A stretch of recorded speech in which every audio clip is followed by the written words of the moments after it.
অনিল সরকারের আজ ৮৬তম জন্মবার্ষিকী। ত্রিপুরা তফসিলি জাতি সমন্বয় সমিতির উদ্যোগে অনুষ্ঠিত হলো প্রাক্তন মন্ত্রী অনিল সরকারের জন্মবার্ষিকী।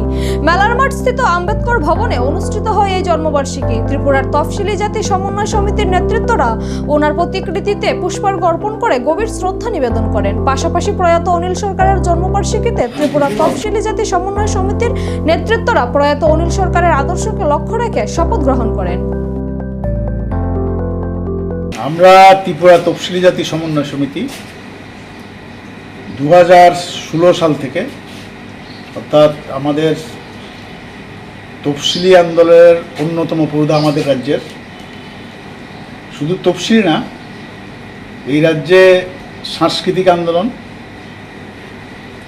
শিক্ষার আন্দোলন, শ্রমজীবী মানুষের যে লড়াই, জাতীয় ঐক্যের লড়াই, তার পুরোধা অনিল সরকারের মৃত্যুর পর বছর থেকেই আমরা প্রতি বৎসর এই দিনটাকে পালন করি, তার প্রতি শ্রদ্ধা জানানো এবং তার যে দিশা, তার যে আদর্শ, এটাকে আমরা এগিয়ে নিয়ে যাওয়ার জন্য শপথ নিই।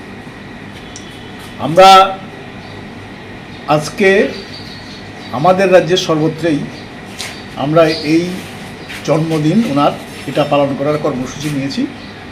কেন্দ্রীয়ভাবে আম্বেদকর ভবনে আমরা পালন করছি। প্রয়াত অনিল সরকার আমাদের রাজ্যে, আমাদের যে তফসিলি অংশের মানুষ, বিশেষ করে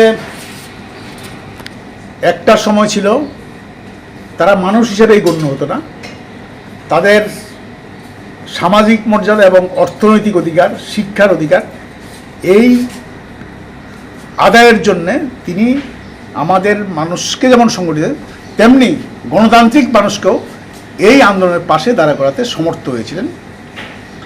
এবং আমরা দেখেছি উনি পরবর্তী সময়ে বামফ্রন্ট সরকারের মন্ত্রী হিসাবেও আমাদের রাজ্যে রবীন্দ্রনাথ, নজরুল, সুকান্ত, এগুলি মানুষের ঘরে ঘরে নিয়ে যাওয়া, আমাদের লোকশিল্পী তাদেরকে আলোতে নিয়ে আসা, তাদের মর্যাদা দেওয়া,